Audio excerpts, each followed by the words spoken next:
New awareness and new life. ഇത് വാസ്തവത്തിൽ പല രൂപത്തിലും പല ഭാവത്തിലും ലോകമെമ്പാടും ഇപ്പോൾ പല പ്രസ്ഥാനങ്ങൾ ചെയ്തുകൊണ്ടിരിക്കുന്ന ഒരു കാര്യം തന്നെയാണ്. നമ്മൾ ഒരു ഹ്യൂമൻ അവയർനെസ് എന്ന് പറയുന്നത് നമ്മുടെ പരിണാമ ചരിത്രം നോക്കിയാലും എല്ലാം ഒരു അനിമൽ കോൺഷ്യസ്നെസ് അല്ലെങ്കിൽ മൃഗബോധത്തിൽ നിന്നും ഉയർന്നു വന്നതാണ്.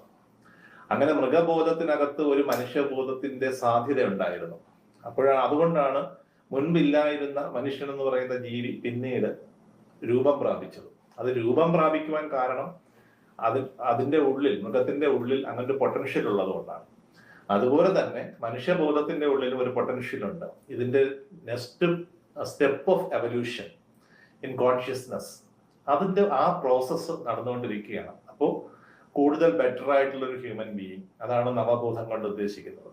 ഇപ്പൊ നമ്മളിൽ അടിസ്ഥാനപരമായിട്ടുള്ള പല വികാരങ്ങളും, അഗ്രഷൻ അല്ലെങ്കിൽ അത്യാഗ്രഹം, അസൂയ, ഇങ്ങനെ തുടങ്ങി നമ്മളുടെ ബേസിക് ആയിട്ടുള്ള പല നെഗറ്റീവായിട്ടുള്ള ഇമോഷൻസും, അതുപോലെ ഇന്റലക്ച്വൽ എക്സ്പ്ലോയിറ്റേഷൻ പോലുള്ള കാര്യങ്ങൾ, അഡിക്ഷൻ പോലുള്ള കാര്യങ്ങൾ, ഇത്തരം മനുഷ്യ സഹജമായി നമ്മൾ പെട്ടെന്ന് വീണുപോകുന്ന കുറെ കാര്യങ്ങൾക്കകത്ത് സ്വതവേ തന്നെ നമുക്ക് അതിനെ റെസിസ്റ്റ് ചെയ്യുവാനും അതിനെ പ്രതിരോധിച്ച് അതിനെ ക്രോസ് ചെയ്ത് മുന്നോട്ട് പോകുവാനുള്ള പോസിബിലിറ്റി ഹ്യൂമൻ കോൺഷ്യസ്നെസ്സിനകത്തുണ്ട്.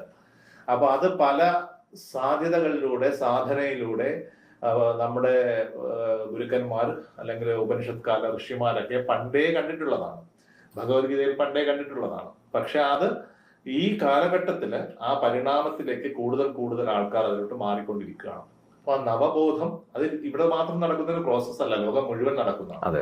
അപ്പൊ ആ നവബോധത്തിലൂടെ ഒരു പുതിയ ജീവിതം, ന്യൂ ലൈഫ്, അതിനുവേണ്ടി നമ്മൾ ഉപയോഗിക്കുന്ന മെത്തേഡ്സ് എന്ന് പറയുന്നത് സാധന ക്രിയകളുണ്ട്, മനഃശാസ്ത്രപരമായിട്ടുള്ള മെത്തേഡ്സ് ഉണ്ട്, ലൈഫ് സ്റ്റൈൽ മാറ്റുന്നത്, അല്ലെങ്കിൽ നമ്മുടെ ചിന്താ രീതി മാറുക, അല്ലെങ്കിൽ ബിഹേവിയർ മാറ്റുന്നതിന് വേണ്ടിയുള്ള കാര്യങ്ങൾ, ഇതൊക്കെയാണ് നമ്മൾ പരിശീലിപ്പിക്കുന്നത്. പൊതുവെ കുട്ടികൾക്ക് അത് കൂടുതൽ ഉപകാരപ്രദമായിട്ട് വരും. കാരണം ഈ ഒരു പ്രായം കഴിയുമ്പോഴേക്കും നമ്മൾ ഒരുപാട് കാര്യങ്ങളിൽ വളരെയേറെ ട്യൂൺഡ് ആയിരിക്കും, കണ്ടീഷൻഡ് ആയിരിക്കും. അങ്ങനെ കണ്ടീഷൻഡ് ആയി കഴിയുമ്പോൾ പിന്നെ പെട്ടെന്നൊരു ചേഞ്ച് ചിലപ്പോൾ ബുദ്ധിമുട്ടാവും. പക്ഷെ കുട്ടികളെ സംബന്ധിച്ചിടത്തോളം അവര് മാതാപിതാക്കളിലൂടെയും സാഹചര്യങ്ങളിലൂടെയും ശീലിച്ച പല കാര്യങ്ങളെയും നമുക്ക് ഈ അവയർനെസ് ചേഞ്ച് നൽകുന്നത് വഴി, the right kind of thought അത് നൽകുന്നത് വഴി മാറ്റിയെടുക്കുവാൻ സാധിക്കും. അപ്പൊ ഇതാണ് നമ്മൾ കഴിഞ്ഞ ഇത്രയും വർഷങ്ങളായിട്ട് പല രീതിയിൽ ചെയ്തുകൊണ്ടിരിക്കുന്നത്. അത് പിന്നെ സർക്കാർ സഹായത്തോടു കൂടി സ്കൂളുകളിൽ കുറെ ചെയ്തിട്ടുണ്ട്. പിന്നെ കേരളത്തിലുള്ള എല്ലാ ജയിലുകളിലും നമ്മളിത് ചെയ്തിട്ടുണ്ട്. അങ്ങനെ കേരളത്തിന് പുറത്തായാലും ഇന്ത്യക്ക് പുറത്തായിട്ടും ഇത് ഒത്തിരി കാര്യങ്ങൾ ഇതുമായി ബന്ധപ്പെട്ട്, ന്യൂ അവയർനെസ്സുമായിട്ട് ബന്ധപ്പെട്ട് ക്ലാസ്സുകൾ കൊടുക്കുകയും പരിശീലനം നടത്തുകയും ഇപ്പോഴും നടത്തിപ്പോരുകയും ചെയ്യും.